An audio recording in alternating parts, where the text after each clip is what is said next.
ஞானானந்தமயம் தெய்வம் நிர்மலஸ்படிகாகிருதிம் ஆதாரம் சர்வ வித்யானாமயக்ரீவம் பாஸ்மகே. நமஸ்காரம். நெக்ஸ்ட் ஜென் டிவி நேயர்களுக்கு அஸ்ட்ரோ கேஎஸ் ஐயங்காரின் பணிவான நமஸ்காரங்கள். வார பலன் 27/5/2024 2/6/2024 வரலும் உண்டான வாரத்திற்கு என்னென்ன பலன்னு மேஷம் முதல் மீனம் வரை உண்டான ராசிகளுக்கு என்ன பலன்னு பார்ப்போம். அதற்கு முன்னாடி இந்த வாரத்தில் இருக்கக்கூடிய கோல்சாரம் என்ன, இந்த வாரத்தில் வரக்கூடிய விசேஷ நாட்கள் என்னென்ன, இந்த வாரத்தில் எந்தெந்த ராசிக்காரர்களுக்கு சந்திராஷ்டமம், இந்த மூணையும் வருஷப்படுத்தி பார்க்கலாம். காலபுருஷ தத்துவத்தின் 2வது ராசியான ரிஷப ராசியில் பார்த்தாலேனால் குரு, சுக்கிரன், புதன், சூரியன் 4 கிரகங்கள் இருக்குது இந்த வாரம். இந்த வாரம் 27ஆம் தேதி ஆரம்பிக்கும் போது 4 கிரகங்கள் இருக்குது. கேது பகவான் ராசிக்கு 6ஆம் இடத்துல, அதாவது காலபுருஷ தத்துவத்தின் 6ஆம் இடம் அப்படின்னு சொல்லக்கூடிய கன்னி ராசியில் கேதுவும், கும்பத்தில் சனி பகவானும், மீனத்தில் ராகுவும் செவ்வாயும் இருக்கா. இந்த வாரத்தில் சந்திர பகவான் பூராட நட்சத்திரம், அதாவது தனுசு ராசி பூராட நட்சத்திரத்திலிருந்து ரேவதி நட்சத்திரம் மீன ராசி வரலும் போகிறார். இதன் மூலியமாக அதிவேகமாக செல்லக்கூடிய கிரகம் அப்படின்றவர் தனுசு, மகரம், கும்பம், மீனம் இந்த 4 ராசியிலையும் போகிறார் இந்த வாரம். இந்த வாரத்தில் செவ்வாய் பகவான், அதாவது மீன ராசியில் இருக்கக்கூடிய செவ்வாய் 31/5/2024 அன்னைக்கு மேஷ ராசிக்கு பெயர்றார். இது மாத கிரக பயிற்சி இருந்தாலும் இந்த வாரத்தில் வருது. மேஷத்தில் போய் ஆட்சி பெற்ற ஆண் செவ்வாயாக இருக்க போகிறார். பெரிய ஏற்றத்தை எல்லாம் கொடுக்க போகிறார். பெரிய மாற்றங்களை எல்லாத்தையுமே கொடுக்க போகிறார். இந்த வாரத்தில் பார்த்தலையானால் எந்தெந்த விசேஷ நாட்கள் வருது அப்படின்னு பார்த்தோம்னா 28ஆம் தேதி அன்னைக்கு சிரவண விரதம், அதாவது திருவோண விரதம். திரு என்ற அடைமொழி கொடுக்கப்பட்டது 2 நட்சத்திரங்களுக்கு. ஒன்று திரு ஆதிரை, இன்னொன்று திரு ஓணம். திரு ஆதிரை நடராஜருக்கு பெரிய விசேஷம். திரு ஆதிரை அப்படின்றது பெரிய விசேஷம், பெரிய, அதாவது திருவாதிரை களி அப்படின்னு சொல்லுவாள். ஆருத்ரா தர்சனம்ன்றது பெரிய விசேஷம், ஆனந்த தாண்டவம் ஆடக்கூடிய ஒரு விஷயம். ஸ்ரவணம், அதாவது திரு ஓணம் அப்படின்றது பெருமாளுக்கு உண்டான நட்சத்திரம்.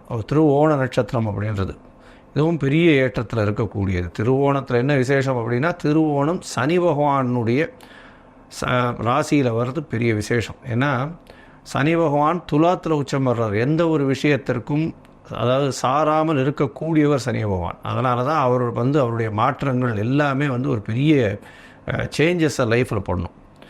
எந்த ஒரு விஷயத்திற்கும் ஒரு சரியான, அது எது சரியோ அதை மட்டும்தான் பண்ணுவார். தவறான விஷயம் செய்ததற்கு உண்டான தண்டனையும் சரியான விஷயத்திற்கு உண்டான பலன்களையும் தனித்தனியாக கொடுக்கக்கூடியவர்.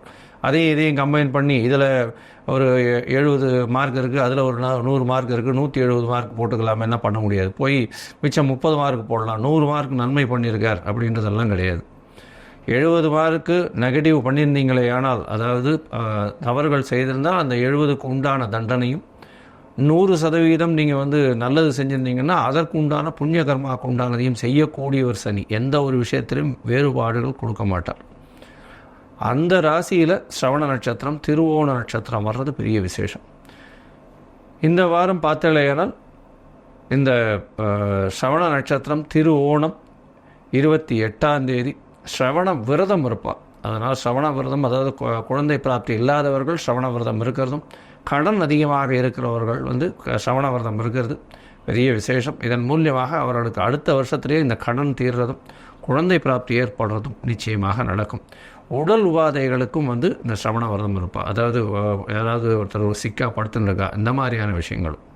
28ஆம் தேதி இந்த கத்திரி வெயில் அப்படின்னு சொல்லக்கூடிய அக்னி நட்சத்திரம் முடியறது. அதாவது சாயந்தரம் முடியறது. ப்ராக்டிக்கலி பார்த்தா அடுத்த நாள் கார்த்தால சூரிய உதயத்தும் போது அக்னி நட்சத்திரம் இல்லாமல் இருக்கும். அக்னி நட்சத்திரத்துடைய நட்சத்திரத்தை விட்டு வெளியே வந்துடும். அதாவது பரணி, கிருத்திகை, ரோகிணி 2ஆம் பாதம் வரலும் இருக்கக்கூடிய நட்சத்திரத்தை அக்னி நட்சத்திரம் சொல்கிறோம். சூரியன் இருக்கிற நட்சத்திரம், சந்திரன் இருக்கிற நட்சத்திரம் இல்லை, சூரியன் இருக்கிற நட்சத்திரத்தை சொல்கிறோம். இந்த நட்சத்திரம் பிரகாரம் ரோகிணி 2ஆம் பாதத்தை தாண்டர், அதாவது சூரிய பகவான். இதன் மூலியமாக அக்னி நட்சத்திரம் காலகட்டம் முடிகிறது. அதீதமான வெயில் காலகட்டம் குறையிறது. இது ஒரு நல்ல விசேஷம். இதற்கு பிறகு உங்களுக்கு அதாவது மழை சலனங்கள் இருக்கும். அதை தவிர வெப்பங்கள் கொஞ்சம் கொஞ்சமாக படிப்படியாக கம்மியாகக்கூடிய வாய்ப்புகள் நிச்சயமாக உண்டு. இந்த வாரத்தில் பார்த்தாலேயானால் உங்களோட, அதாவது பொதுவாக 2/6/2024 அன்னைக்கு வைஷ்ணவ ஏகாதசி ஏகாதசியினுடைய ஏகாதசி பார்த்தாலேயானால் உபவாசம் இருந்து பெருமாளை தியானம் பண்ணி பெருமாளுக்கு உண்டான ஸ்லோகங்களை சொல்லி பண்ணுறதன் மூலியமாக மோட்சம் கிடைக்கிறதுன்ற ஒரு நம்பிக்கையில் வைஷ்ணவர்கள் இருக்கிறார். இந்த வைஷ்ணவ ஏகாதசிக்கும் மிச்ச ஏகாதசிக்கும் என்ன வித்தியாசம்னா, வைஷ்ணவ ஏகாதசின்றது சூரிய உதயத்திலிருந்தே ஏகாதசி இருந்தால் மட்டும்தான் வைஷ்ணவ ஏகாதசின்னு எடுத்துக்கொள்ளப்படும். ஒரு நாழிகையோ அரை நாழிகையோ 10 வினாழிகையோ இந்த மாதிரி ஒரு தசமி சேர்ந்து இருந்துட்டேனால் அது வைஷ்ணவ ஏகாதசியாக எடுத்துக்கொள்ளப்படாது. அதனால் வைஷ்ணவ ஏகாதசின்னும் போது சூரிய உதயத்தின் பொழுது ஏகாதசி இருக்கணும். அதுதான் வைஷ்ணவ ஏகாதசியினுடைய தாத்பரியம். இதன் மூலியமாக பார்த்தோம்னா வைஷ்ணவ ஏகாதசியில் வைஷ்ணவர்கள் உபவாசம் இருந்து அன்றைக்கி நாளும் பெருமாளுக்கு இதுவாக இருந்து அடுத்த நாள் துவாதசி மட்டும்தான் பாரணம் பண்ணுவாள். அதாவது துவாதசி அன்றைக்கி தான் சாப்பிடுவாள். அந்த வயசானவா இவெல்லாம் சொஜ்ஜி பண்ணுறது சொஜ்ஜி பண்ணி சாப்பிட்றது வழக்கமாக இருக்கும். சரி, இந்த வாரம் எந்தெந்த ராசிக்காரர்களுக்கு சந்திராஷ்டமம் அப்படின்னு பார்த்தோம்னா, ரிஷபம், மிதுனம், கடகம், சிம்மம், இந்த 4 ராசிக்காரர்களுக்கு சந்திராஷ்டமம்னா உங்களுடைய ராசிக்கு 8ஆம் இடத்துல சந்திர பகவான் போகிறத சந்திராஷ்டமம்னு சொல்கிறோம். மதிகாரகன் மறைந்திருக்கக்கூடிய காலகட்டத்தில் தவறான முடிவுகள் எடுக்கக்கூடும். இதனால் சந்திராஷ்டமத்தன்னைக்கு புதிய முயற்சி வேண்டாம், வெளியூர் வெளிமாநில பிரயாணம் வேண்டாம்னு சொல்கிறோம். ஒருவேளை பண்ண வேண்டிய கட்டாயத்தில் இருந்தால் சந்திரனுக்கு உண்டான எளிய பரிகாரம் அப்படின்னு சொல்லக்கூடிய அருகில் இருக்கக்கூடிய கோவிலில் உங்களால் முடிஞ்ச அளவுக்கு பசும்பால் வாங்கி கொடுங்க. பசும்பால் வாங்கி கொடுக்கறதன் மூலியமாக சந்திராஷ்டமத்தின் தாக்கம் நிச்சயமாக குறையும். சரி, இப்போ ஒரு ராசியாக மேஷம் முதல் மீனம் வரை இந்த 27/5/2024 2/6/2024 வரை உண்டான பலன்களை பார்க்கலாம். அதுக்கு முன்னாடி என்னுடைய மொபைல் நம்பர் ஸ்காலில் வந்துட்டுருக்கோம், கீழே வந்துட்டுருக்கோம். உங்களுக்கு அஸ்ட்ராலஜிக்கல் கன்சல்ட் தேவைப்பட்டதுன்னா என்னுடைய மொபைலுக்கு ஃபோன் பண்ணுங்க.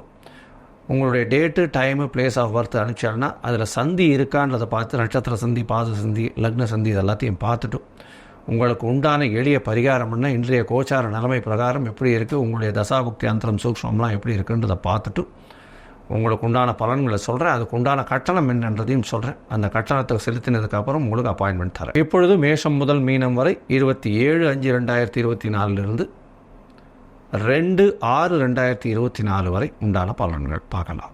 கும்பம், அவிட்டம், சதயம், பூரட்டாதி இந்த 3 நட்சத்திரம் 9 பாதங்களை கொண்ட ராசி. ராசியின் அதிபதி அப்படின்னு சொல்லக்கூடியவர் சனி பகவான் ஆட்சி பெற்று போயிருக்கார். ராசிநாதன் ராசியில் ஆட்சி பெற்று ஆண் ராசின்னு சொல்லக்கூடிய சனி பகவான் மூலத்திரிகோண வீட்டில் இருக்கிறது விசேஷம்.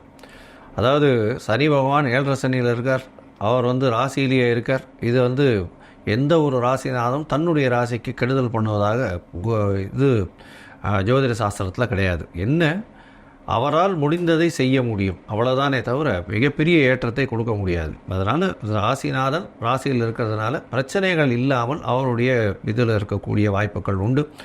சட்டம் ஒழுங்கில் பெரிய ஏற்றம் கிடைக்கும். அதுவும் இந்த இதில் ஐஏஎஸ் ஐபிஎஸ் கேடரில் இருக்கிறவங்க, போலீஸ் துறையில் இருக்கிறவங்க, நிர்வாகத்துறையில் இருக்கிறவங்க, அட்மினிஸ்ட்ரேட்டிவ் சர்வீசஸில் இருக்கிறவங்க, இந்த ஹெட் ஆஃப் த டிபார்ட்மெண்ட்டாக இருக்கிறவங்க, அதை தவிர ஹெச்ஆரில் இருக்கிறவங்க, அதை தவிர துப்புரவு தொழிலாளர்களின் ஹெட்டாக இருக்கிறவங்க, இவங்களுக்கெல்லாம் பெரிய ஏற்றம் கிடைக்கக்கூடிய காலகட்டமாக இந்த வாரம் அமையிறது. ராசிநாதன் ராசியில் இருக்கிறதுனால சிறு சிறு உடல் உபாதைகள், அதாவது சனி பகவான் ராசியில் இருக்கிறதுனால சிறு சிறு உடல் உபாதைகள் நிச்சயமாக வரும். ஏன்னா 8ஆம் இடத்துல கேது பகவான் வேறு இருக்கிறதுனால கண்டிப்பாக உடல் உபாதைகள், அலைச்சல் கொஞ்சம் அதிகமாகவே இருக்கக்கூடிய காலகட்டமாக இருக்குது. 2ஆம் இடத்துல ராகு பகவானும் செவ்வாயும் இருக்கிறதுனால கடிந்த வார்த்தைகள் பேசக்கூடிய வாய்ப்புகள் உண்டு. வார்த்தைகளில் ரொம்ப கவனமாக இருக்கிறது நல்லது. உங்களுடைய ராசிக்கு 2ஆம் இடத்துல இருக்கக்கூடிய செவ்வாய் பகவான் 31/5/2024 அன்றைக்கி மாறுறார். அது ஒரு பெரிய ஏற்றம். 31/5/2024 மேஷத்துக்கு போகிறார் மீனத்திலிருந்து, நல்ல ஒரு ஏற்றம். 3ஆம் இடத்துல முயற்சி ஸ்தானாதிபதி ஆட்சி பெற்று இருக்கிறது நல்ல ஒரு ஏற்றம்.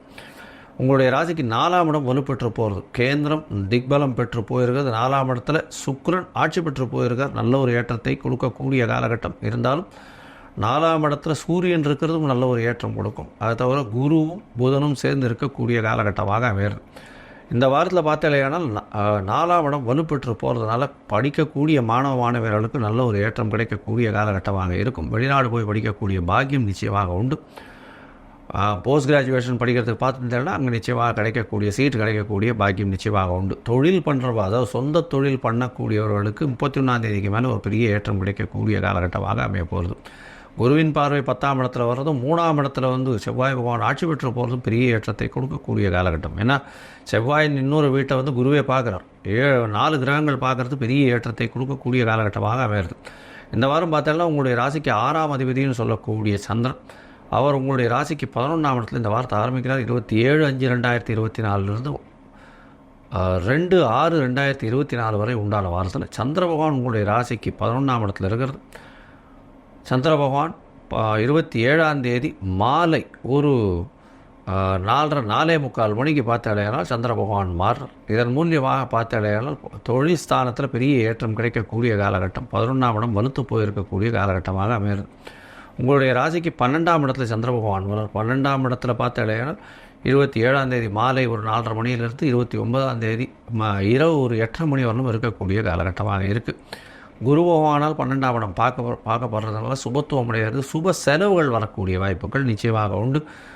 அதாவது 6ஆம் அதிபதி 12ஆம் இடத்துல இருக்கிறதுனால வேலை மூலியமாக வெளிநாடு வெளியூர் போகக்கூடிய பாக்கியம் நிச்சயமாக இருக்கும். உங்களுடைய ராசியிலேயே சந்திர பகவான் வரார். அது வந்து 29ஆம் தேதியிலிருந்து 31ஆம் தேதி இரவு ஒரு 10:30 மணி வரலும் இருக்கார். இந்த காலகட்டத்தில் புனர்ப்பு யோகம் வெவ்வேறு 6ஆம் அதிபதி உங்களுடைய ராசியில் இருக்கிறதும், ராசியிலே சனி பகவான் இருக்கிறதும், 8ஆம் இடத்துல செவ்வாய் அதாவது கேது பகவான் இருக்கிறதன் மூலியமாக உடல் நலத்தில் கொஞ்சம் செட்பேக் இருக்கும். நீர் சம்பந்தப்பட்ட பிரச்சனைகள் இருக்கும். இந்த சளி சம்பந்த பிரச்சனைகள் நிச்சயமாக இருக்கும்.